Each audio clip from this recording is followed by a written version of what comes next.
What is the worst thing that has happened at a high school reunion party that you attended? Story 1. The people who were supposed to plan our high school reunion dropped the ball, so I figured it wouldn't happen. But then this other dude from our high school stepped up to plan it. He was in a graduate program and also working part-time at a banquet hall. He said that his boss would give us the banquet hall space for free. It was a really nice gesture and he seemed really into it. He had been miserable in high school, grumpy, sullen, unpleasant, and mean to other people. He came out in college, so maybe the weight of having to keep it a secret was part of why he was so unpleasant. Maybe he'd be more fun now. I was working a shit job and had no savings at the time, so I was neither interested in having my former classmates pity me, nor was I gunning to shell out a lot of money to attend. Plus my shitty ex might be there and that didn't feel worth it. The organizer made a Facebook event and asked people to Venmo him the cost of admission before attending. He wanted something like $15 to $20 a head. I can't remember. Anyway, I didn't really feel like paying for it. Maybe if there would be some drinks included or something, I would go for an hour. I sent him a private message asking what the admission tickets covered. Food, drinks, the space was free after all. He posted publicly on the Facebook page that if the cost of admission was too steep, message me and we can work out some financial aid. What? I then publicly posted asking what the admission cost covered. No response. Other people asked too. He said it would go towards having a bartender and server dedicated to the event space, as well as towards food. Okay, fair. Folks. He was the server. My friend showed up having not yet paid him and he barred her entry. The people who had paid the admission cost showed up to an empty banquet hall, were given a menu by their former classmate and told to order their food and drink from him. He pocketed the admission ticket money as his fee. After an hour, he brought out one grocery store sheet cake for 75 people to share. That was it. Story 2. So far it was the only thing that happened at my high school reunion. 10th reunion, graduating class of 850 more or less. Well-funded high school. Every class is a trust fund to fund reunions. A good friend of mine was our treasurer and organized it via Facebook. We started big. Ballroom, setting for 1,000. Figured spouses, etc. A year out, lots of interest. Definitely not 1,000 people who were interested, started to scale back. 6 months out, less interest. Lots of people reconnected via Facebook and lost the drive to actually care. Scaled back more. 3 months out were deadlines for attendance. The school's alumni association would dispense the funds based on class size and allotment for the milestone. We hadn't put a deposit down because the target kept moving on attendance. 2 months out, my friend finalizes and does a formal cutoff. She had kept taking nothing for a month due to a lack of interest. Day of, it's at a local bar, not a small bar either. Good food. Rented the entire place for a Friday night at that. 2 5-ish alumni showed out of 150 RSVPs. With spouses or whatever were around 40 people. That was the worst part, is knowing so few people actually gave a shit. But the best part was the treasurer smirked the entire night. The school had allotted $50 per person for this. $50 per person, plus guests. $15,000 with instructions to pay everything fully. We drank and ate our asses off to the point of almost being Roman. And the bill was $7,500 between food and rental. She paid the bill, then handed everyone $100 from the envelope. And then handed the rest of the envelope to the manager and was like, here's the tip. So roughly $3,000 for the wait staff and crew. Pretty memorable and honestly not that big of a bummer. But holy shit, people just don't care. Story 3. My 10-year-old reunion killed itself before it happened. Turns out our class president, traditionally in charge of organizing, took a hard turn into a footloose character after high school. Highlights of our event planning include no alcohol allowed, not even if you bring your own. A few classmates in a reasonably successful band offered to play for free. She was adamant there would be no music or dancing. Plus ones were to be spouses only. 2 guys happily told her they'd bring their husbands, and she kicked them both from the Facebook page. The venue was the high school soccer field, in Iowa in August. We were welcome to bring our own chairs. A few people offered to bring beanbags and bocce and similar games. She said no because it would make the reunion too much like tailgating.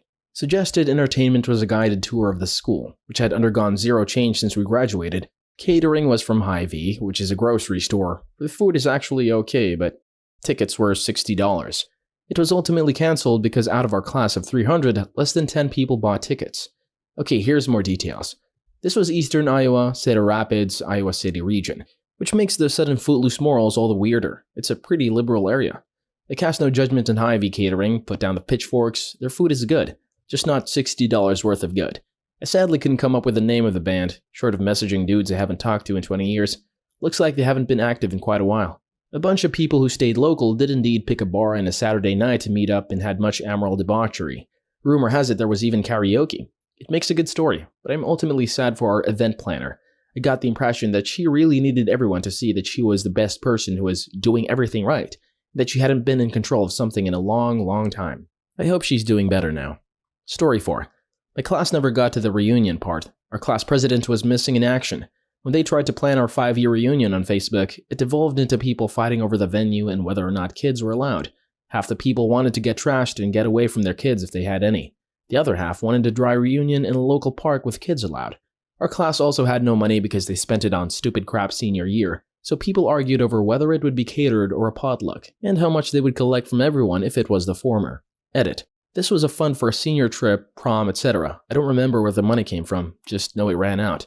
I would not have gone even if they'd managed to figure something out. Story 5. Someone I knew from school tried to arrange an unofficial reunion as school wasn't going to do one. He was socially inept, so would say and do odd things which people picked up on a lot, but his heart was always in the right place. He went to a lot of effort, but very few people responded at all. Those that did mostly made snide comments about the event behind their back, like dissing the location, etc. Some made fun of him personally too, as he was doing some admittedly odd, over-the-top organizing. Then close to the event, he cancels and blows up, sending everyone a justified message about how they can all go suck eggs and he was just trying to do something nice and wanted to catch up with people. That was received with more snide remarks too. He died unexpectedly just a few months later. Edit. He died from a heart attack. He was a very large person, which seems to have contributed. I'm not sure if many people from the reunion know or not. I found out on Facebook as he was a friend there. This was a 15-year reunion, so 30 or 31-year-olds. I'm from the UK, so maybe our reunions here are different from the US. Most of the people who didn't reply seem to be the more decent people, and coincidentally, the ones who have moved away or just moved on their lives. Those who did were mostly the ones who still spent every week at the same bars with their same school friends. When it was cancelled, they all actually went out the same night for drinks, but didn't invite the organizer. An over-the-top example of organizing was explaining the color theme of the space to everyone so they could make sure they color-coordinated their outfits. Story 6. No one came. I went to my 10 years. It was admittedly a really fucking small town, so my class was only 27 people. But only 4 people showed up and no one was actually homeschooled. Kinda sucked. I was looking forward to seeing people and traveling from a long way away, 3,000 miles. It kind of jaded me toward my classmates. I'm not angry or anything. Just a realization that there really wasn't any connection that survived. Story 7. The class officers did a 5-year reunion on Thanksgiving weekend at a local bar. They only invited who they liked, 30 to 40 people. One of the people they didn't invite had become a police officer who talked his supervisor into running a DUI checkpoint. Almost half of the people who went ended up going to jail that night. 2 of the organizers ended up with drug charges as well as DWIs. The 10-year started off better, but still ended up being a clusterfuck. They decided to go on a picnic at the same place we had our senior picnic. One of the class officers had started a catering company and gave themselves the job. About 1/3 of the people ended up with food poisoning. Thankfully, COVID caused their 20 years to be cancelled. Story 8. My sister, my now husband, and I were all in the same graduating class, plus my husband's best friend. My best friend's name is something like John Smith, very common. He was very popular in high school, super nice guy, who stood out in a crowd. If you didn't know him, you certainly knew of him, even in a massive school. So anyway, the 20-year reunion rolled around. My sister is the only one who wanted to go. She called right after, very upset. Apparently, there was a huge memorial wall for John Smith, who had just died. None of us knew. Awful. My husband was like, huh? But we just saw him. Called him up and was like, hey dude, are you dead? No, not dead. Surprised, but not dead. Anyway, it turned out the much less popular other John Smith was the one who died. They made a lovely memorial for the wrong guy, who was forgotten totally. We still run into people to this day who see him and are like, hey, aren't you supposed to be dead? This is actually horribly sad for the guy that actually died. Still fucking hilarious though. Story 9. Some girl confessed to cheating on her high school sweetheart, thinking enough time had passed it wouldn't bother him. She thought wrong. Edit. I'll add some details here so that they're all in one place. The reunion was 10 years later. The 2 of them hadn't seen each other in years. As far as I know, they broke up shortly after high school ended. After she broke the news, somewhat nonchalantly as well, the guy flipped out and slapped her, then started screaming at her. She ran away, at which point he broke down and said something about wasting his high school years and left. We still managed to have a good time even after all that though, which was nice. Story 10. Didn't happen to me, but I had this friend who got someone pregnant back in the day and she kept the kid. They've both been great about it. He helps financially, but that was the extent of his contribution. She married soon out of high school and met a great guy who has been the de facto dad. Either way, it's a day to bring your kids if you have their event, and someone let slip that my friend is that kid's real dad. And the kid heard it, and it was a fucking shit show. Everyone was trying to figure out who said that, how could someone spill that secret, etc. In the end, my friend pretended he was shocked and laughed it off as a joke. which honestly in front of the kid was probably a good move. If the kid heard it by accident, the person who told must have felt terrible. Story 11. It's been a decade since I finished school. I see an old classmate sometimes when he does maintenance work in my apartment block. About a year ago, he asked if I was going to the reunion organized by some of our classmates. I said no because I couldn't think of anything worse and also hadn't been invited. Apparently they organized it over Facebook, which I don't have. When I next saw him 6 months later, I asked how the reunion was, and he exasperatedly explained that it had been a real shit show. The mean girls had started planning it together, fell out, and then started each planning their own. So there were about 4 shitty tiny awkward parties and everyone was confused. This sounds like it should have been a TLC show where the judges vote on whose party was the best. The winner gets to go on a date with a former star quarterback who picks them up on his old motorcycle. Story 12. The high school I went to had a really big gang problem. A great many people didn't attend due to being in prison. Some of those who were in gangs in high school had worked their way through the ranks. One in particular was pretty high up. He decided to show up. It was generally peaceful until somebody decided to stick him with a knife, then all hell broke loose. The dude that got shanked was a colossal ass to me through all of high school. Now he's bleeding profusely from multiple stab wounds. Being an off-duty medic, I did what I do, half expecting him to bleed out on the gym floor. He didn't remember me. There wasn't that movie moment between us. I doubt he'd even recognized me. I just kept plugging holes and thinking I shouldn't have worn my nice shoes. Cops and EMS arrived, a few people got arrested, and he survived. I ended up tossing my favorite dress shoes and a really nice pair of pants because they were too blood-soaked to rescue. Story 13. Not mine, but my husband's. 10th anniversary for high school graduates. The whole thing was really just sloppily slapped together, and it was pretty clear that the class was not interested in getting together. The gathering place kept changing every couple of weeks. This was updated via Facebook group, by the way. At first, it was renting a place and getting food catered and whatnot, except it's pretty typical in my town for most people not to go on to be successful by any means. So asking mostly unemployed or minimum wage workers to cough up, I think, $200 to attend just didn't work out. Venues kept downgrading to accommodate until they got down to having a bonfire out by the lake, BYOB. Just come hang out for like an hour or something. Throughout the fiasco of finding a venue, a majority of the class declined to go. Some had to change their status. There was a good handful still marked as going, but with everything changing and people obviously starting to tune out midway through, a lot of people forgot to change their status from going to not going. 2 people showed up. That was it. One was my brother, who had nothing better to do anyway. Another guy that sort of helped put the crap show together and showed up. The gal that set the whole thing up was pretty mad about it. And the rando dude that helped posted a long rant on Facebook about how awful people were and how they should have appreciated the efforts it took just to hold a pathetic gathering. My husband had me sit and flip through the page after everything was said and done. It was pretty obvious the gal was in serious denial the entire time, despite it being pretty clear nobody wanted anything to do with the event. I laughed at the rant, then honestly forgot about it until I saw this thread. Edit. I failed to mention my brother and husband were in the same year. They were buddies throughout high school, college, and even now. I'm just a little younger, hence why I was not part of the reunion and my brother was. And no, the husband refused to go to the reunion because clicking through Facebook profiles was enough to check on people he had any curiosity about. Plus, we had just moved states right around this time, so traveling was not on our list of to do anytime soon. Story 14. A 10-year reunion invite came up and I thought, yeah, looks like it could be fun. I noticed the venue is a fancy restaurant. Disappointed and expecting some sort of party, room is very limited. For a class of over 100, you would think they would have picked a venue with over 25 capacity. I start reaching out to all the friends I've kept in touch with. Not one of them is even remotely interested in going. My old high school best friend suggests we catch up at his and drink instead. Haven't seen him in years, so I bail on the reunion. Turns out almost no one went. One of the girls that organized the thing was begging my maid to go because she was so embarrassed how few people had RSVP'd. She ended up bailing herself. Turns out the 10 people that actually went, half of which organized it, had to be split up, since they booked a place that was not intended for large groups of people. Unironically, the same group that organized it took it upon themselves to organize our end-of-school formal, Aussie for prom. They decided for themselves that we didn't want to go with the original plan and completely replanned it without really consulting the general student body. So many people bailed on it that they had to start inviting ex-students. Dropped out, changed schools, expelled. Takes some real shit to get expelled from a Catholic school in Australia, just to meet the minimum capacity the revenue required to move forward with the date. Honestly, I know they meant well, but this group ruined the formal for a lot of people. I don't know why I expected anything good from their reunion. The after party was wild though. Someone almost got thrown off the boat, literally into the water at 2 in the morning, and a guy we know copped a dick in the eye. Edit. To answer a few questions that have been asked. He woke up the next day and sat up without opening his eyes. He had been sleeping on the floor and someone was standing over him with his dick out. Why was it hard? I don't know. I don't want to know. Lol. The after party was formal. And the after party is called the kick-on. I'm sure the restaurant could have catered to 10 people. I assume some rocked up unannounced. If you get expelled from a Catholic school, at least in Australia, you cannot attend any other Catholic school. My school, at least, was hesitant to expel as a result. They had told us this, but I can't remember if it was because they wanted to keep kids in Catholic schools or if it was because we were preparing for the HSC, the Aussie version of finals. Good old Aussie after parties. There's always that one dude who either whips his dick out or gets butt naked. Always.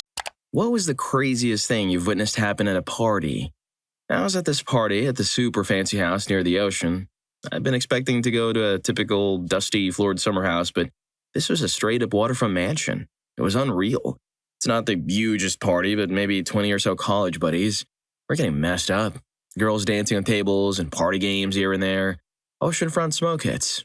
Some guys went down to the basement when we found out there was a pool table.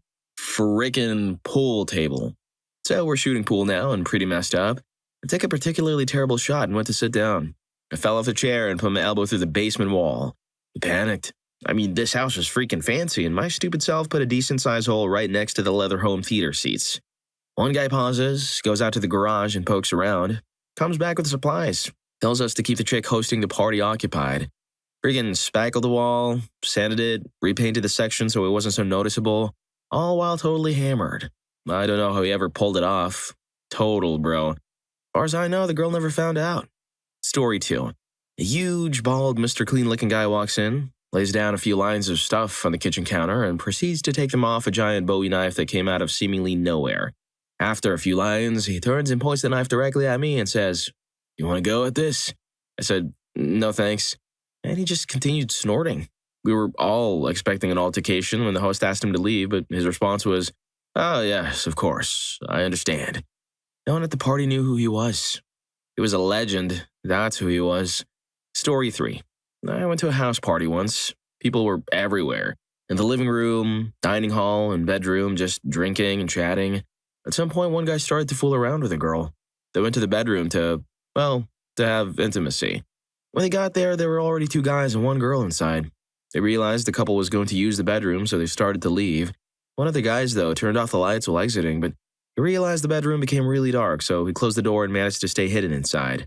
The couple started to make out on the bed, and my friend was watching, hidden and fiddling. At some point, your eyes get used to the dark, right?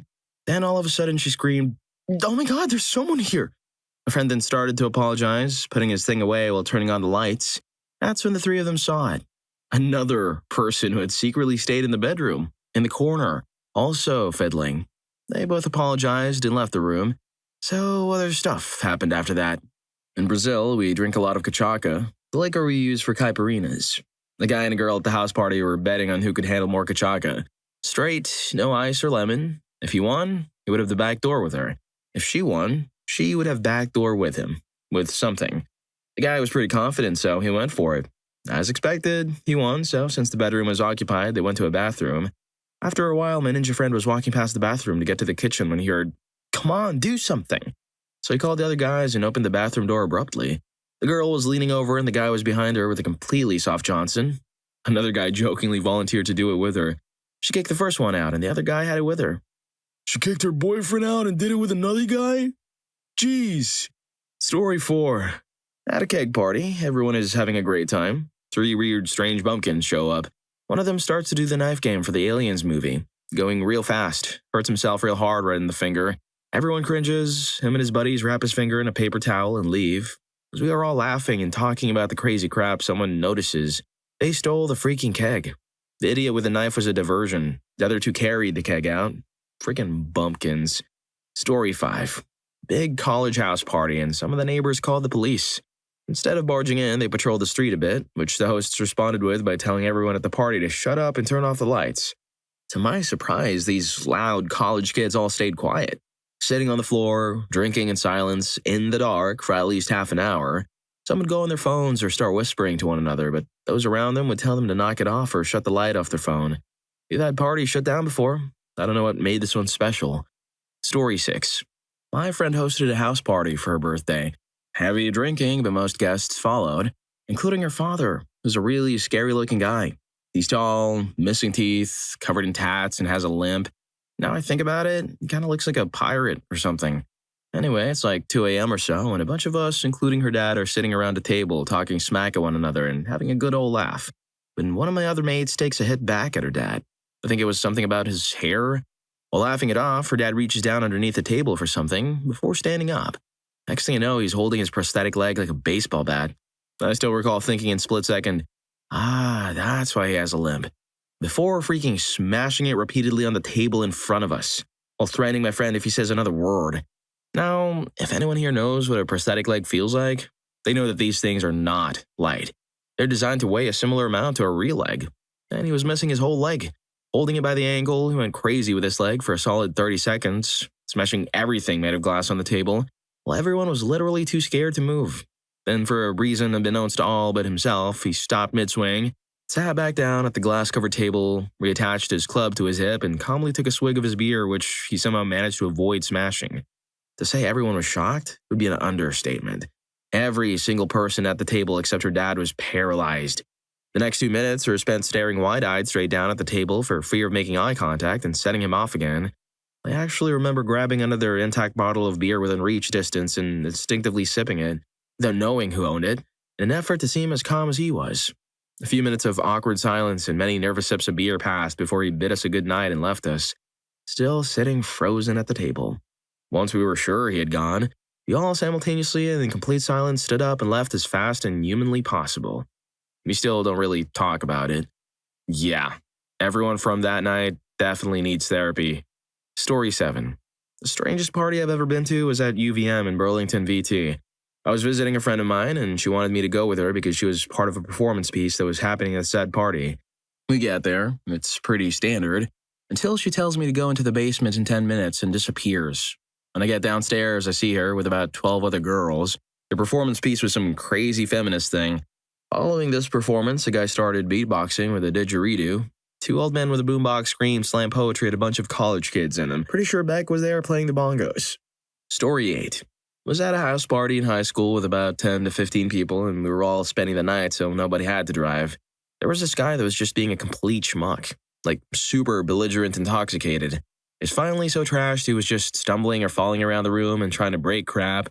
One of my friends was the nicest girl in the world and kept trying to take care of him, getting him water, trying to get him to lay down and stop fighting, etc.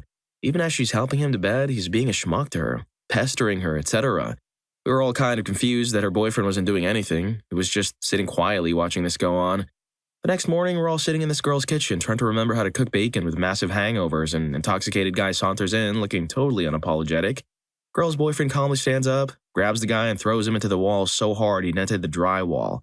Sits back down, sips his coffee. When we asked him later why it took him like 14 hours to do anything, he said, and I quote, "Intoxicated people don't feel crap as clearly. I wanted him to remember the pain." Story 9. Second day of college, I was at a house party with my roommate's friend when I noticed a sketchy-looking guy walk in and immediately go upstairs. Only bedrooms. And about 5 minutes later, he comes down with a bag with a wire hanging out of it. I get the owner of the house and go upstairs, and she notices her roommate's laptop is gone. I grab the closest guy to me that would go and head out the door. Some guys smoking outside say they saw a sketchball walk around another building across the parking lot, so me and the guy ran around the corner to see this guy walking away pretty casually. I call him, asking if he has a laptop, and he turns around yelling, "You don't want none of this, man," and reaching into his pocket. So we're at a bit of a standoff for maybe 10 seconds while we're yelling at each other when, out of nowhere, the owner of the house runs by me and starts slapping the thief and screaming. Thief snatches her and starts running through the yard of the apartment complex, and I take chase while the other guy tends to the girl that's been smacked. Thief throws the bag, thinking I'll stop, I guess, and runs around the side of the building to be met with another guy from the party who manages to trip him up. As the guy is scrambling to get up and away, I catch up to him and deliver a full sprint, football kickoff type kick to his face. Looking back, I wish I would have just tackled the guy or something, but at the time I was sure he had a knife or gun and wanted him gone. Wouldn't call the police as I didn't want to be charged for something, but I doubt that guy kept stealing after that. Yeah, pretty sure you kicked his eyeball off. Story 10. I had just gone to the party after driving for 2 hours just to get there and walked up to my recently ex-girlfriend and some mutual friends. Her friend turned to me and said, "We were talking about your male roommate and how he had slept with your ex." I practically went into shock. I instantly turned around, walked out, and drove back home. That was the angriest, most tear-filled 2-hour drive of my life. Even worse, my roommate was a really good friend. Up to that point, anyway. Anyone who violates bro code is worse than scum, and is not a man, in my opinion. Story 11. I was a young sailor in San Diego in the 80s. Got invited to an NYA party down in San Isidro by a pretty girl that worked in a shop near base. No way I was going to pass that up. My buddy and I drove down to the address that night. We're two of the only white guys there, but figure no big deal since we were invited by the host. Things are going well. I feel I'm making progress with the young lady. When suddenly there's a bunch of yelling and commotion, but all in Spanish, which do and did not speak. Big lights from the sky light up the house. People running to and fro. I'm standing there like an idiot and holding my beer. Customs agents, border patrol crashed the party looking for illegals. Seems me, my buddy, and the young lady that invited me were about the only people with citizenship or residency at the party. Quite the New Year's Eve bash. Story 12. Went to a party near my old house in a very rural area. The party went really well. Everyone was super chill and just having a good time. There was just this one guy who no one really wanted to have more than a 30-second conversation with. When he came to talk to me, he just wanted to make sure I knew he could get me mass amounts of substance if I wanted. I just let him know I wasn't into anything more than grass, and he walked off. Skip ahead about 4 hours. I hear a scream from the kitchen and a lot of people rush in there. I stayed outside with like 20 others to avoid the mess. Turns out the dealer got harmed multiple times. Apparently there were 3 guys from the city looking for him all night, and he owed them quite a bit of money. Tons of people up and bailed on the party then. I stuck around. Because of where we were, the ambulance took like 45 minutes, maybe an hour to get to the house. Crappy ending to the story is I don't actually know what happened to the guy. The ambulance took him, and that was the end of that. There isn't a new story, which surprises me. Everyone from that area says he died, but I don't know if I wholeheartedly believe that, because no one even knew this dude's name. I don't even know if he was formally invited to this thing. Story 13. I was visiting some friends in America, and as a Brit, I was used to drinking and being able to get alcohol from any shop at 18. So after drinking a couple of beers, we decided we wanted something a bit more substantial. I walked up to the liquor store, grabbed 2 bottles of Smirnoff vodka, and placed them on the counter. The lady looks at me and asks for ID. Me being only 19, just gave her my ID, and she says, "You have to be 21 to buy alcohol." I put on my best outraged face as if she does not know the rules and say, "British people are allowed to drink at 18. This is utter nonsense." She looked at me dumbfounded, apologized for her mistake, and said that she didn't know the rules and proceeded to sell me the vodka and chucks in a 4-pack of beer as well to say sorry. I walk out a hero and the party continues well into the night. Guys, can anybody confirm if this is true? Because what? Story 14. I got punched in the face once. We were drinking until dawn and my buddy Greg, yes, with 2 G's, was hitting on this girl I liked all night. Greg already had a girlfriend and I was trying to get over my ex, but Greg was a little oblivious and a lot better with women at the time. I got really upset about this, so I walk outside to cool myself down, walk down the street, and there I see a big red pickup truck in my way. It's parked in its driveway, just with its tail hanging over the sidewalk. So slap it when I walk by. That'll teach Greg. Nope. "Hey!" I hear. I turn and a big bald black man is walking down from his front porch to confront me. I should add that I'm a skinny white college kid at the time, one who is also very drunk. I'm stammering, trying to explain myself. "You see, you shouldn't have been parked there. Something, something, something." Then before I knew it, pow, right in the kisser. I step back. I'm phased. I'm intoxicated. I'm wondering what are the odds that this guy is up at 5 in the morning. Then I do the only logical thing one could possibly do in that scenario. And I run, zigzagging across the street, thinking that if it worked for the antelopes and planet Earth as they tried to evade a lion, it must also work for me as I try to evade this predator. Surely it will throw off the scent. I just left with a busted lip, and I did end up getting with that girl. Could have been a lot worse, all things considered. Well, at least you still got the girl at the end. Me, on the other hand, use the other hand. Story 15. Maybe not the craziest, but certainly hilarious. At the end of a party in the wee hours of the morning, a few friends busted out some substances. They went off to do it alone in a bedroom while the party continued. One of the guys has to go to the bathroom, so he comes out into the party area and goes and does his thing. He opens the door and comes out of the bathroom with a really weird look on his face. He walks up to me and goes, "Oh my God, crap everywhere." Screw my life, right? I go in and check the bathroom. No poop anywhere.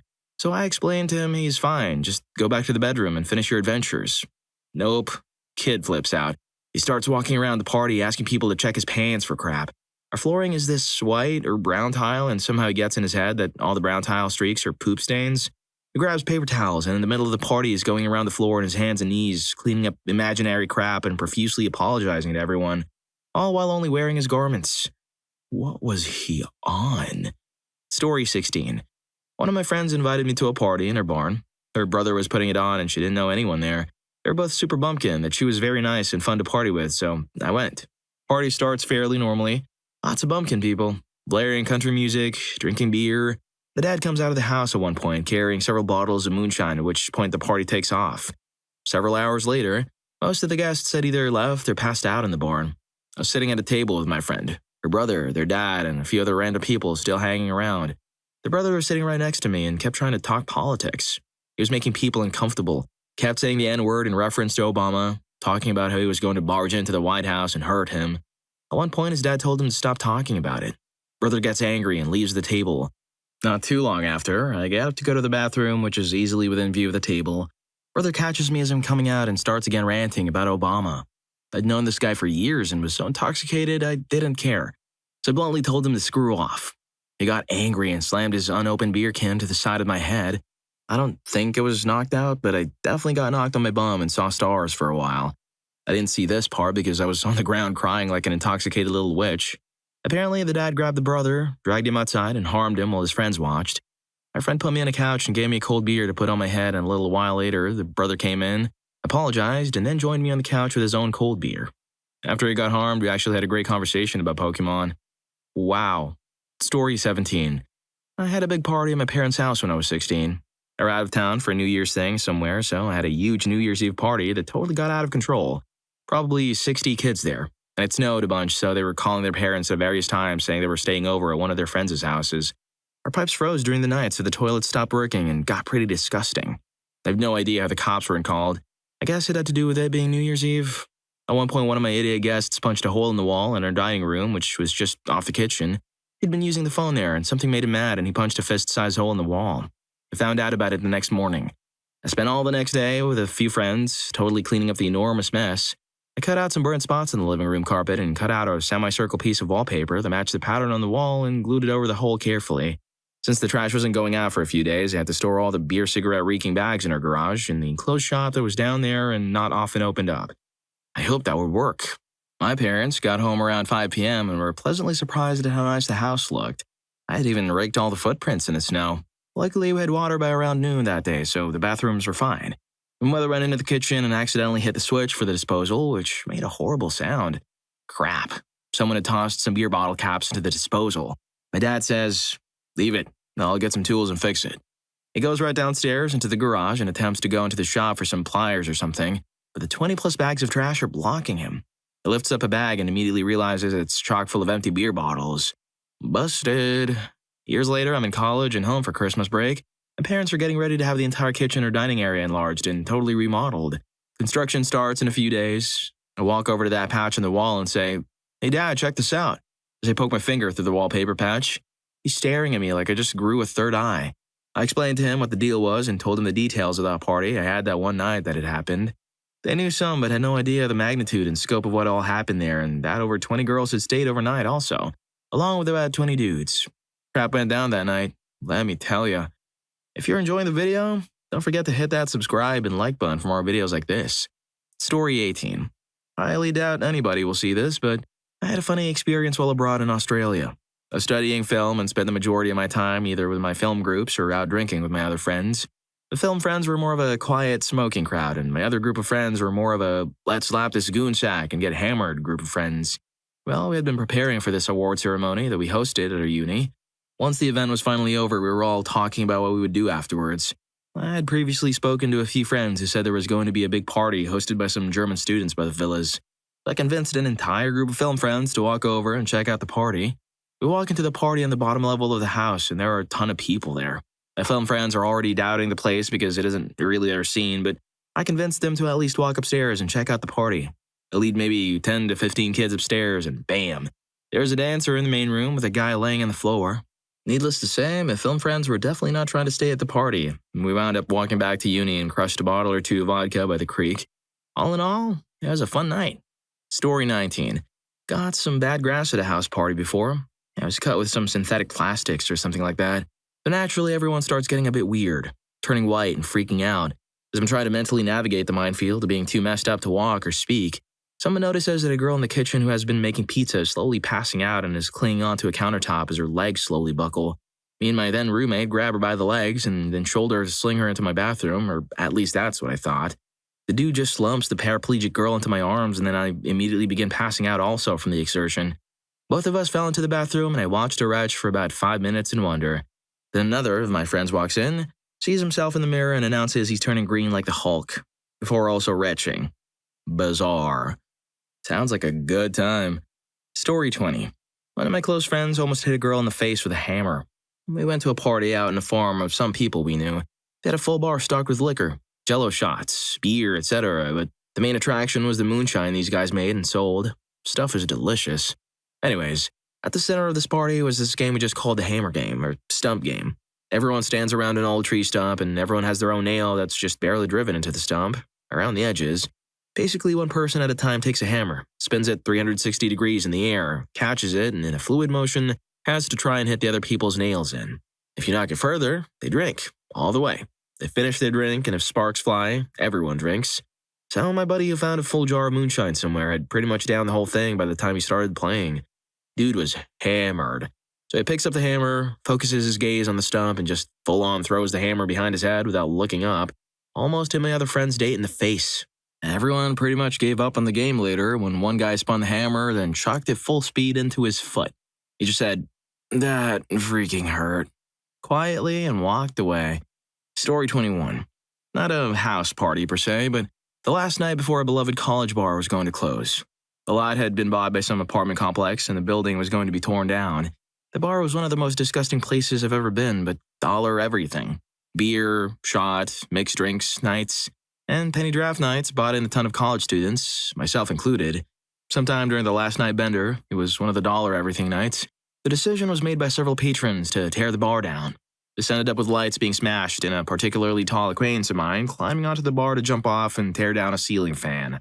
The police showed up a short time later to shut it down, but not before most of the interior lights were busted and the fan was on the floor in pieces. Sounds like a good time. Story 22. Pranked the Duluth M Police Department in college in the mid-90s. They tried to gain access to a party we were having earlier in the week, and we didn't let them in. We had another party that Saturday night, but with a keg of 1919 root beer. We raged for a while and had a friend call the cops complaining of noise. The cops showed up in force, knowing the address, and they were angry because of what happened earlier in the week. I was filming the activities as they showed up. One guy asked them if they wanted to buy a cup for $5 and was placed in cuffs. They then came in and gave everybody a breathalyzer test, which everybody passed, except one guy who was of age. We were playing a song with body count and yelling, "I smell fried bacon," while they were giving out breath tests. They threatened to take everybody to jail and then kicked everybody out of the house. They even ran out of breathalyzers. There were cops up and down the street and in the alley behind the house. Probably 15 to 20 cops showed up, and when they left, man, were they upset they couldn't take anybody to jail. Aw, too bad. Story 23. I hosted a party back in college. Kid shows up from another nearby party, doesn't know anyone, and decides to make friends by betting people he could smash a 40 large beer bottle over his head. I ask him not to, but he insists. I tell him that he has to do it outside, thinking he would object and forget the whole idea. Nope, rushes outside, people follow, and once he figured he had enough witness, proceeds to smash the bottle directly on top of his head.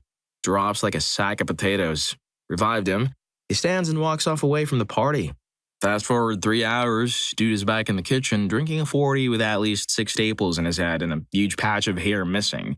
Needless to say, his plan worked, and we all liked him enough to invite him back to the next party. Respect. Story 24. So I was at this party back in college. There were like 30 people crammed in this little one-bedroom campus apartment. A keg of beer and probably a pound of grass being passed around in various forms. Pretty normal. But then this big guy comes in. I mean huge, like NFL TE huge. And he has this gorgeous redhead with him.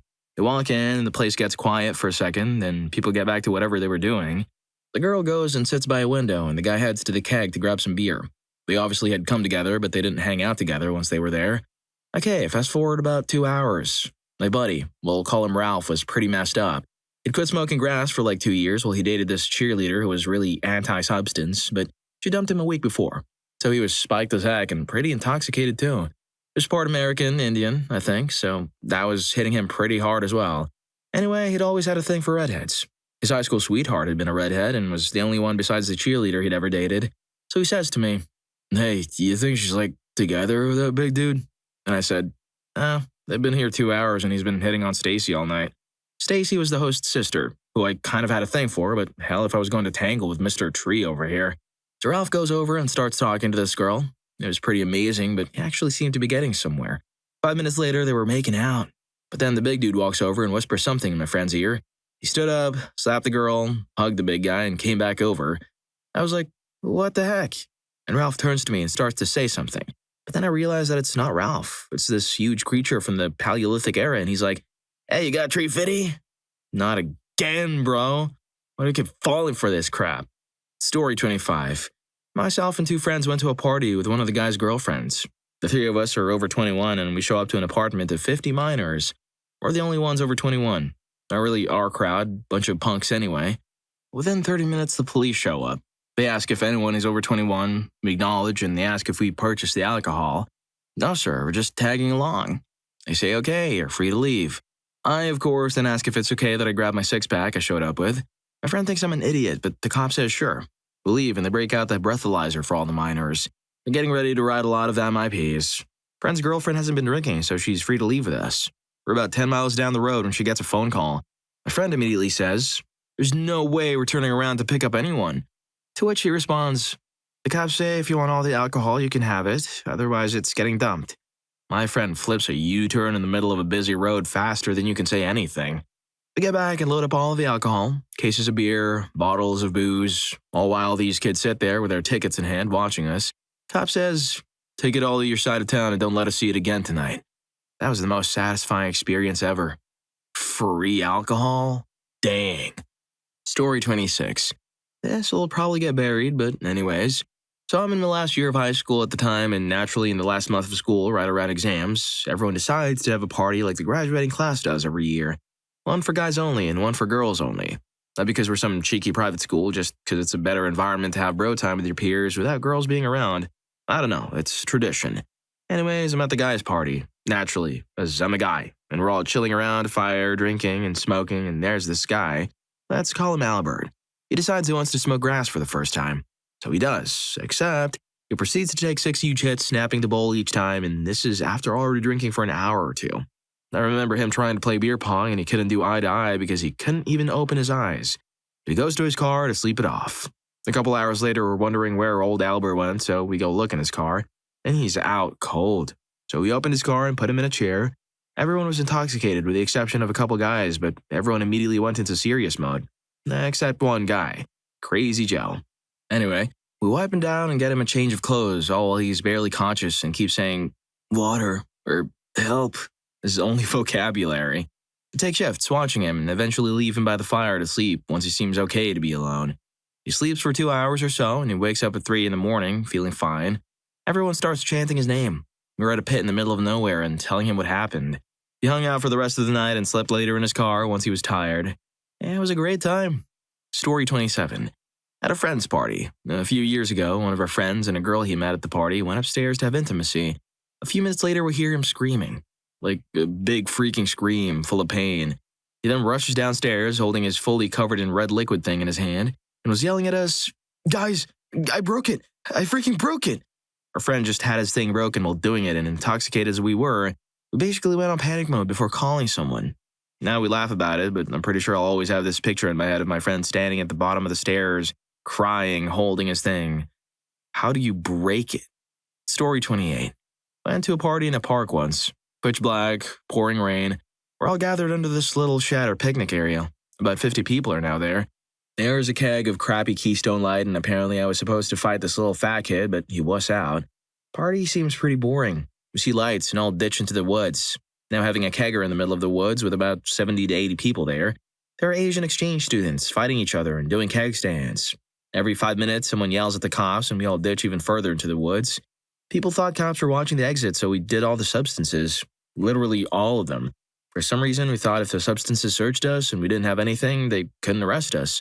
Needless to say, those don't go together when you need to navigate through the woods. Some kids apparently buried the kegs to find them later, but never did. Also, there were no cops, just a parked car of some parent. Story 29.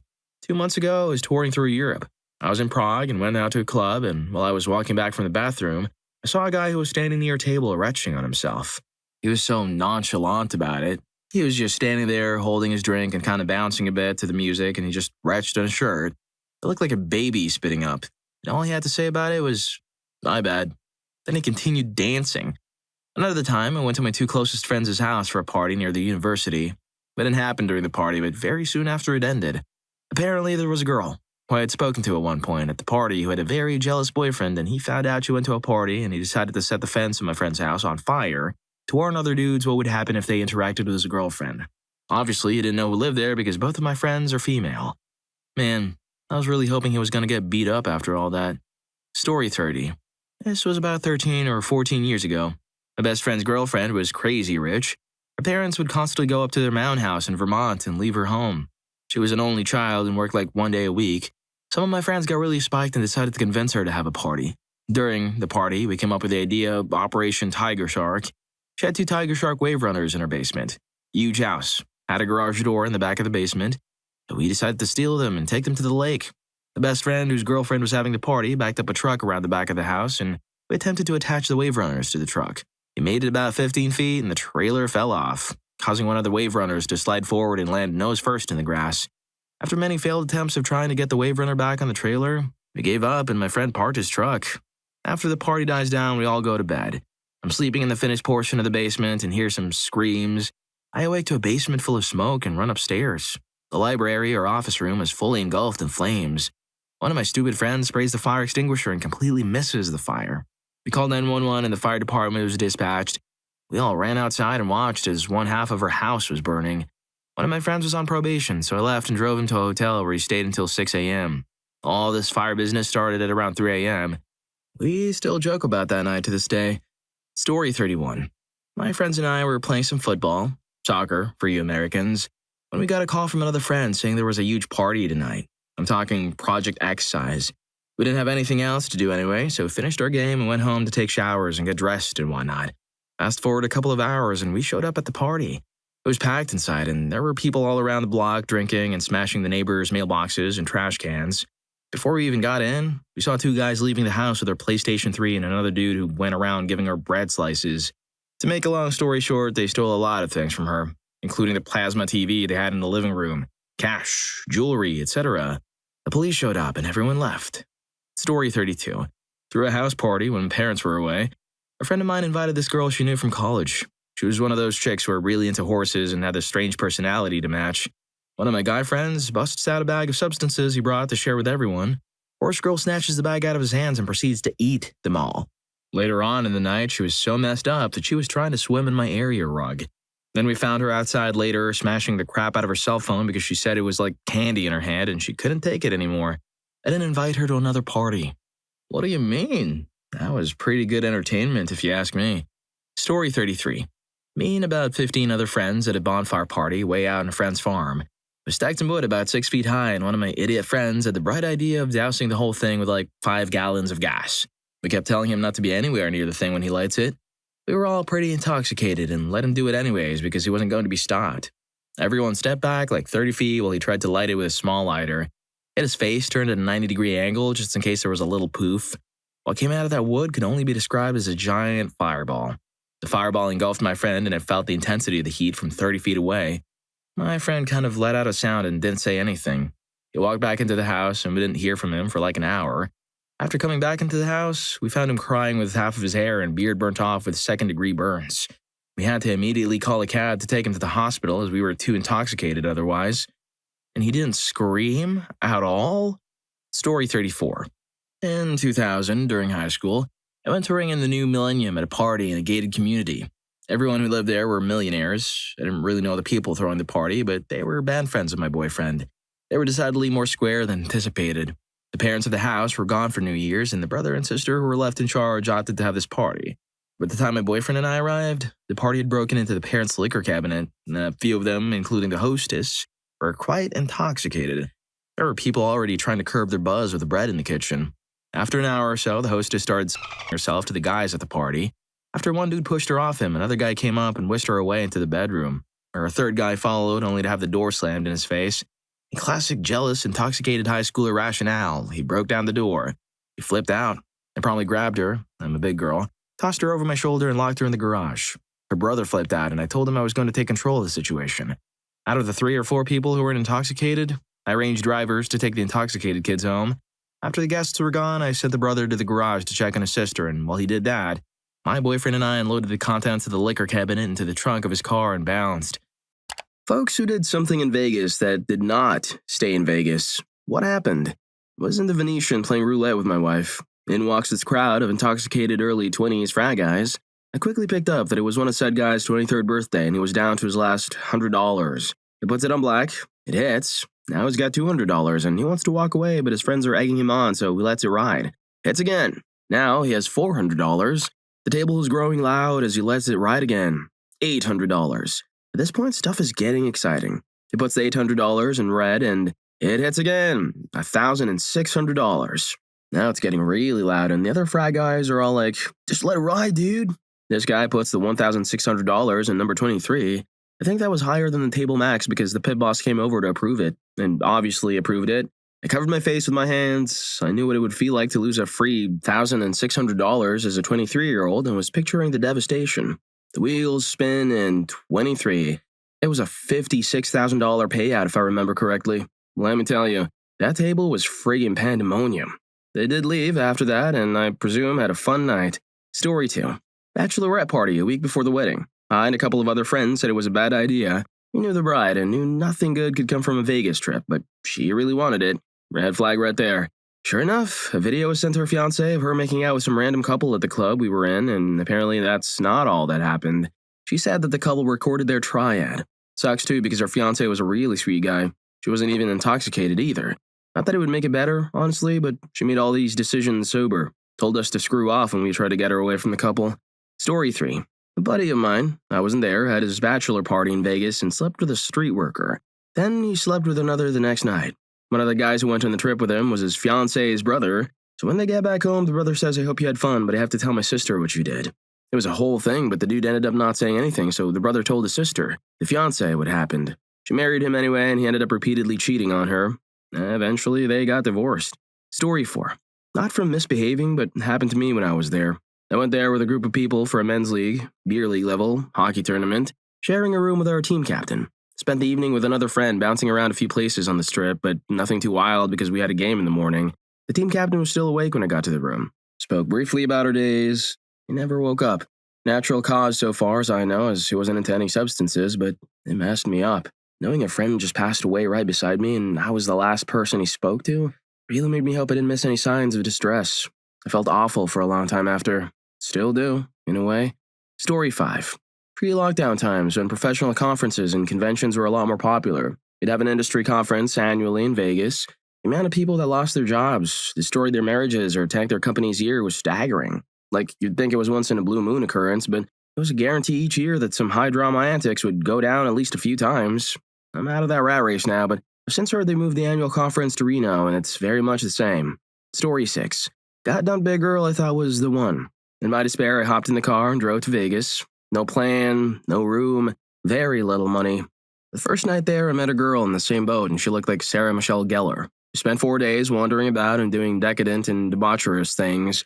Before we parted ways, we got matching tattoos. Nothing significant, just a silly little symbol. This was before social media, and she scribed her name and number on a piece of paper, and I lost it. That was 26 years ago. I don't even remember her name, but we had a hell of a time, and I still have a silly little tattoo.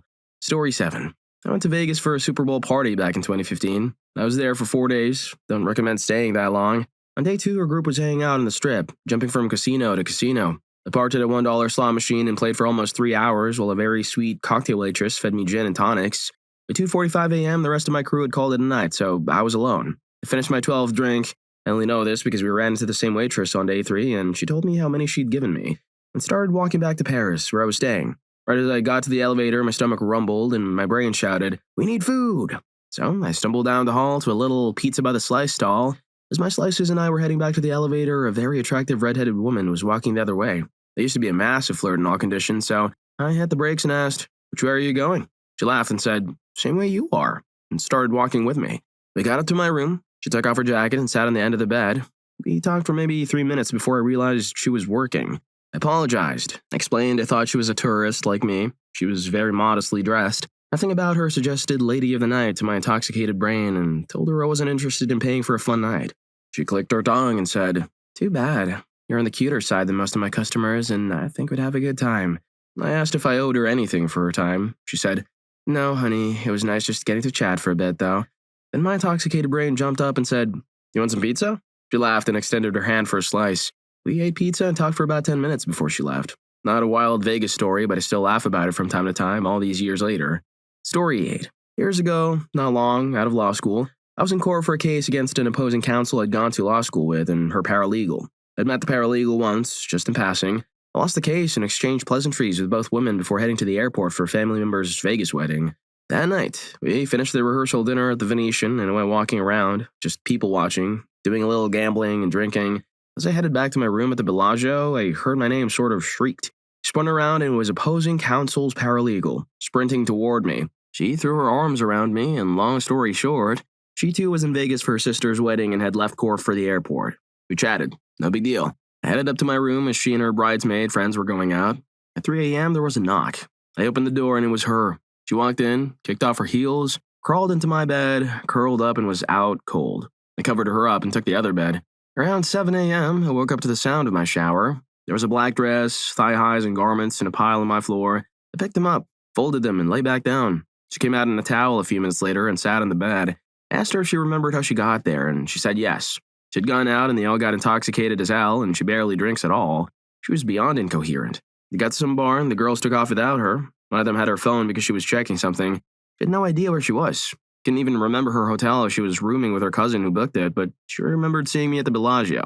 She took off walking, followed the fountains, and ended up there, talked the front desk lady into giving her my room number, and there she was. She thanked me for letting her crash and not asking questions. Then she asked for a favor. If she could borrow a shirt, shorts, and pool shoes, and if she could bum an Uber back to her hotel. So, I got her downstairs, some coffee, and into her car. I got home several days later and went back to work. On my desk was a FedEx box with my shirt, shorts, shoes, and a $50 bill and a cheesy "What happens in Vegas stays in Vegas" shirt with a note. The note said she appreciated everything, along with information for reservations at a restaurant and her number, and that dinner was my ex-wife and I's first date. Story 9. I used to go to Vegas every year for a trade show. The first year I went, I was 18. You can't book a hotel there unless you're 21. I found a website that allowed me to book a room at an off-strip hotel that just stated 18 plus to book, so I booked a room online. I flew down. It was my first time flying, and really my first time going anywhere on my own. I didn't really know anyone, and it was just me for the business I'd started. I still laughed that my mom was just like, "Have fun." I showed up to this rundown hotel. The front desk had bars and bulletproof glass. The guy asked for my ID and said, "Oh, you're only 18? We can't book rooms for anyone under 21. Then he looked over, saw I had paid in full for a week. Another mistake. Never go for more than 3 days tops, and I said, "Oh, you're all paid up. Here's the key." The room had marks in the walls and what appeared to be dark stains in the carpet. It was absolutely the worst hotel I've ever stayed in. I had to stay for the full week, sleeping on top of the blankets in my clothes each night. Luckily, nothing too terrible happened, but what an experience for an 18-year-old on their own for the first time. Fortunately, I stayed in much better hotels the other 9 years I went. I came home with about 1,000 of those flyer cards they hand out on the strip for my friends. I'll never forget the guy waving the cards, yelling something memorable about the content. Story 10. This isn't my story, but it happened during a bachelor weekend. One of our friends was walking through the casino and some random woman grabbed him and kissed him. He thought, this could be interesting. She took him back to her room and they got right to it. He was engaged in the moment when suddenly he looked up and saw a man sitting in a chair in the shadows. So my friend stopped and said, "What the heck?" She calmly replied, "Don't worry, he loves this." My friend decided to continue. I'm pretty sure I would have opted out at that point. She then suggested an unusual request, asking him to shout a specific, crude phrase. We all called BS in the story when he told us, but we ran into her the next morning with her husband at breakfast. They had a whole conversation about what had transpired the night before. It was a wild conversation, to say the least. Story 11. It was 2010 and 5 of us were on a guy's trip. On the second night, I got pretty hammered, enough to not realize I'd left my wallet in the cab on the way to a club. I tried sneaking into a place that had a first-floor bar and a wild nightclub on the second floor. It didn't work. I couldn't get past the bouncer checking wristbands. I stayed downstairs while one of my friends kept checking in on me, buying me a drink or two in the process. Around 3 a.m., the most beautiful girl I've ever seen walked by with a group of her friends and sat at a table next to us. I was the only one in her group lazily swaying to the music. I asked her to dance. We talked for about 20 minutes, and after getting her number, we went our separate ways. She lived in LA and I was from North California. Long story short, We did the long-distance thing for about 2 years before I decided to move down to LA. We've been married for almost 11 years now, with 2 kids, 2 dogs, and a lot of beautiful memories to look back on. Oh, my wallet stayed in Vegas, but I ended up taking home a whole family. Story 12. Going back over 25 years, I was at a conference and shared a cab ride back to our hotel with a coworker. He called his wife, saying he was heading back. He then asked me to say hi to her, which I thought was a little odd since I'd only met her once for about 2 minutes at a work function 2 years prior. We got to the hotel, paid the cab driver, and then he suddenly realized he'd left something at the event hall. He asked the driver to wait for another ride. Apparently, he got back in and asked the driver to take him to a particular establishment. The kicker was he was chatting with the driver about the place, completely unaware he'd butt-dialed his wife. Last I heard, in 2023, he was still paying alimony. Story 13. My then-fiancé and I decided to do a joint bachelor or bachelorette trip in Vegas with all of our groomsmen and bridesmaids. The plan was for 2 groups to party separately for a few days and meet up on Saturday night. We told everyone we'd have a nice dinner to thank them for making the trip, but we actually took them to an Elvis chapel where our parents and siblings were already waiting. The bridesmaids all started crying, and my best man was completely out of sorts because he'd taken a strong edible with one of my other groomsmen in preparation for the dinner we'd promised everyone. It was the wedding we wanted, and we were thrilled no one guessed what we had planned. Anyway, we're still happily married 1 year later. 10 out of 10 would recommend a Vegas wedding with Elvis. Story 14. 2 months before my Vegas trip, I told my wife I had a drinking problem, was going to try and stop. I was a successful, functional drinker who got invited to an all-expenses-paid business trip to Vegas to speak with the CEO on the main stage at a large conference. I stayed 100% sober while I was there and found a great cigar lounge, Casa Fuente, to help pass the time. They had a full bar, but I stuck with seltzer water and 3 limes. On my last day, I went back to the lounge to buy a cigar to take home and asked if they had any tubes or cases to protect it from getting crushed. They gave me one of the beautiful wooden cigar boxes that their specialty cigars come in, and I still have that in my office, holding all my miscellaneous cigar tools and lighters. Story 15. Oh man, I went to Vegas with some friends from the IE, Riverside, and we stayed at Circus. On our last night, a mutual friend made it his mission to find himself some paid company, so with no phone on him at all, he took off the strip at like 3 a.m. Morning came, and nobody could get a hold of him. On the drive back, my friend got a call from him. Apparently, he found an escort who provided a service for $200, and of course, he didn't have a dime to pay for it. So the girl's boss took his truck for collateral, and he was freaking out. Eventually, he called his mom to wire him money, but she couldn't do it until the next day, so he had to stay out in Vegas for another night. The next morning, he got the money sent and drove back to Riverside. We were still at a friend's house, so we told him to come over. When he got there, he explained the whole story. At the end, someone asked him, "So you paid $200 for service, got held against your will, threatened by a boss, and missed a day of work you couldn't afford to, so you lost your job?" "Yeah," he replied. "Was it worth it? Losing all that stuff?" He looked at me like I was from outer space and said, "Wouldn't trade it for anything else in the world." Story 16. My now ex-husband cheated on a work trip in Vegas. He and I are in the same industry. When he came home from the trip, I knew something had happened, even though he denied it. Fast forward 2 years later, we were going through our divorce, and I was at a party with a mix of friends and industry people. A guy I didn't know was telling a story about when he hosted a large group in Vegas.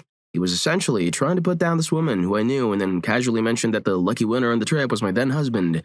They were together the entire trip and didn't hide it. It was validating to know I wasn't crazy for suspecting, but it really bothered me that so many people knew about it. Story 17. This is kind of a real-life How I Met Your Mother story. Beginning at a bachelor party in 2010, there were 5 of us. 2 married, 1 in a long-term relationship, and 1 single. On the second night, we hired a few entertainers to visit us at the house we rented. Both were excellent and great at keeping the party going. I took a liking to one of them, and it seemed the feeling was reciprocated. Though, of course, I was paying, so she had to. About 2 hours in, one of her friends had disappeared. I went upstairs to find him passed out in bed. As I was leaving the suite, the entertainer was there. She made it pass me, suggesting we take a shower together. I asked about the cost, and she said to just add something extra to the tip. So to the shower we went. 10 minutes later, the whole party burst into the bathroom to see us together. We called it a night a few hours later. I woke up to a text from her asking how long we were staying. She wanted to come together the next day. I was thinking, boy, am I a sucker, and how much is this going to cost me? I ditched the guys and went to hang out with her. She paid for dinner, and we had a few drinks before she went to work. We texted through most of the night, which the guys found highly amusing. We flew out the next day around noon. She and I went to brunch. There was clear chemistry, but I was still skeptical. A few months later, I had visited Vegas a few times, ended my previous relationship, and seemed to be dating her. I still didn't have 100% confidence or believe in everything, but the trips to Vegas were fun. We got into every club and so on. Fast forward 15 years, and we've been married for 12. We have 2 planned children together. She moved to my city about a year after we met. She decided she didn't want to perform anymore, saying it was a phase and that she had made the money she needed. She got a job until we had kids and then became a stay-at-home mom. She's never looked back. We dabbled in online content creation, but she didn't embrace it like she thought she would. So now she lives a normal life, involved in the school and community, and runs a small online business. Suffice to say, we don't tell people how we met. We say it was at a Vegas conference, and the guys are sworn to secrecy. I suspect they have told their wives, but it's so far in the past that no one cares. So what happened in Vegas finally left Vegas and became my wife. Story 18. 2001. I was at a company retreat for a week, and we would work in meetings from 8 a.m. to 3 p.m., and they would give us $100 cash as we left to gamble with or whatever. Buffet was lacking at the large, pyramid-shaped hotel, so I went looking for something else and found a seafood restaurant and sat down and ordered a meal. I should have realized when there were no prices on the menu, but the bill was $300. I thought it might be $60, so I paid with a company credit card. Get a call from the CEO upon my return with a pretty solid bum chewing. Luckily, I made them a lot of money and got a pass. Also, on my way out of the hotel on the last day, put the last dollar they gave me in a slot machine and won enough money to get my project car painted. If you're enjoying the video, don't forget to hit that subscribe and like button for more videos like this. Story 19.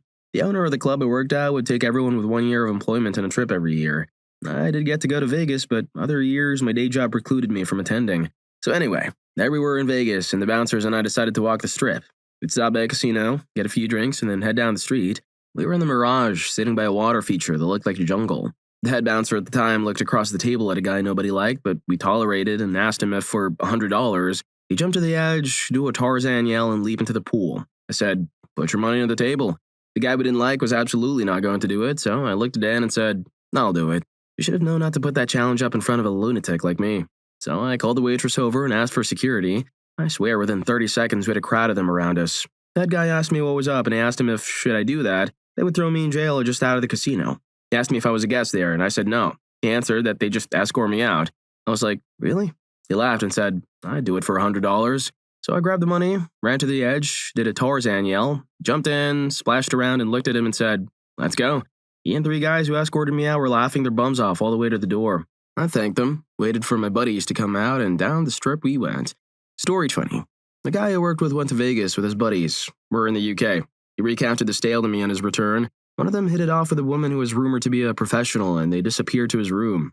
The following morning, there was no sign of him at breakfast, and as the day went on, they got a bit concerned since nobody could get a hold of him. They called the police and hospitals, but found nothing.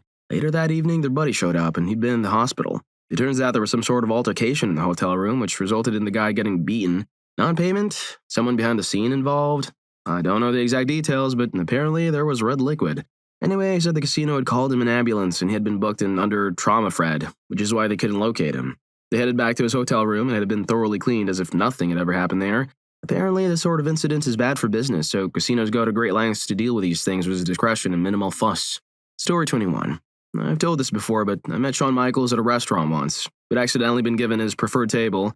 Apparently, he was fond of the restaurant and had a specific table he liked, and the management had messed up their days. It was Tuesday, and they thought he was coming on Thursday or something like that. Anyway, the manager, completely embarrassed, "This is a pretty nice restaurant," came by and said, "I'm so sorry, but we'd like to move you to another table if you could be troubled, and we'll gladly compensate you for the cost of this meal and any other meal you'd like when you're in town." My sister and cousin were both like, "Yeah, that's cool," and I kind of played the difficult customer a bit. "I'm sorry, I just don't understand. We've been here for 15 minutes. We've just ordered. Can we finish our meal here?" Then, out of nowhere, Shawn Michaels showed up next to the manager and said, "Paul, these guys can finish. We'll be at the bar. I got some time." And I, being a big HBK fan, said, "Oh, wow, I had no idea. Please feel free to give them the table." Shawn was grateful, shook my hand, and said thanks. And he gave me a card with his number on it and told me to give him a call later. After working up the nerve, I gave him a call that night. To make a long story short, we shared a memorable friendship and connection that I shall never forget. We had incredible experiences traveling the world, exploring diverse cultures and beautiful landscapes together on 6 of the 7 continents.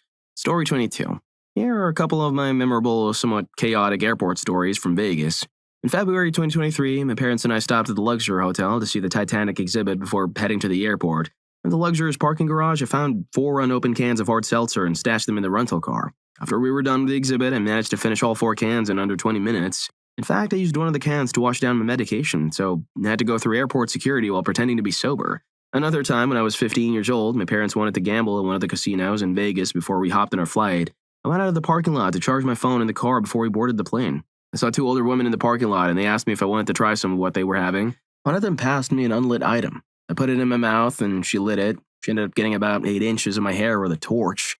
Needless to say, I had to get a haircut after that. On top of that, I had to go through airport security smelling like what they were smoking, burnt hair, and my dad's cologne. Story 23. My ex insisted on a bachelorette party in Vegas before a wedding. I got a panic call from my sister in the middle of the night saying they'd lost her, my ex, because she drank too much and became belligerent. She went off with two of her bridesmaids who also weren't answering their phones. The short of it is that those two friends ended up with random strangers from Vegas that night. My ex claimed she had nothing to do with it, which I believed at the time, but later realized I was fooling myself. Those two friends were both in long-term committed relationships that ended when their Vegas antics were revealed. The rest of the bridal party wouldn't speak to my ex for years after this fiasco because of fallout. My ex somehow held me responsible for the outcome because I rallied the troops, her sisters and the remaining sober or non-cheating bridal party members, to find them. I called all the nearby hotels and venues where I thought they might be.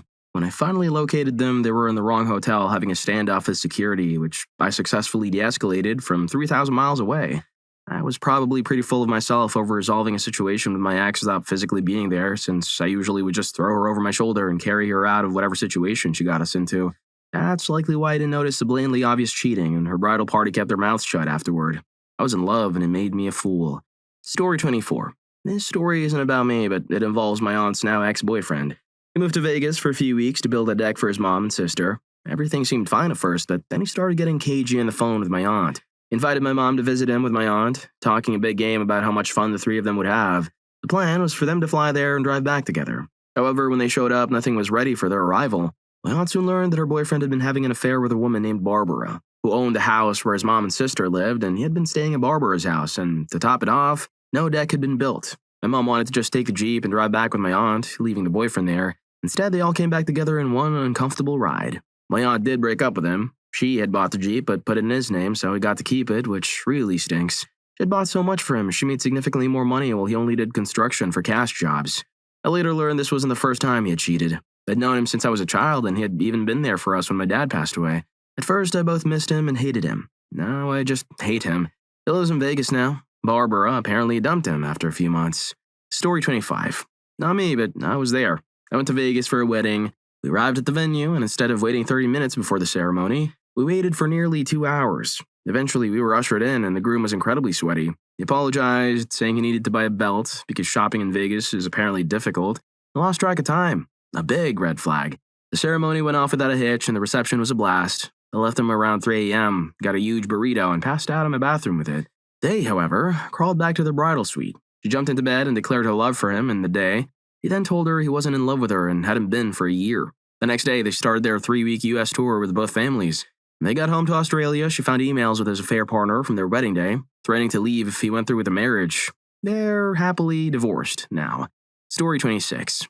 I went to a conference about 9 weeks after delivering my firstborn. There was only one pumping room that locked with just one chair. Quickly, all of us pumping parents realized there were far more of us than the conference had planned for. It turned into a pumping party where I met at least one CEO and a bunch of other incredible women in related fields. The conference did what they could to quickly accommodate more of us and plan for additional spaces in the future. The experience was really empowering, and we got to exchange stories about how supportive or unsupportive our companies were regarding family-friendly policies and such. It was such a truly great little community that we built. I follow many of those folks on LinkedIn to this day, where many also posted about the really cool experience. Story 27. At the after party for my cousin's wedding, we got bottle service at the club. We were having a good time, dancing, and his groomsmen were really pushing the shots. I was nearing blackout when my wife went into the bathroom and asked for something to perk us up. She came out with a mushroom chocolate. She held it up to my face, and in my state, I just chomped the whole thing. But then I was blacked out and coming up on mushrooms, swaying like an intoxicated sailor. Outside, while waiting for the lift, I tried to pivot and fell face first onto some gravel. So then I was wounded from my face and wailing. We got back to our hotel, one of those massive complexes with 3 towers, and it was packed at 3 a.m. As my wife led me by the arm, I was screaming, "Forget Vegas! I really dislike Vegas!"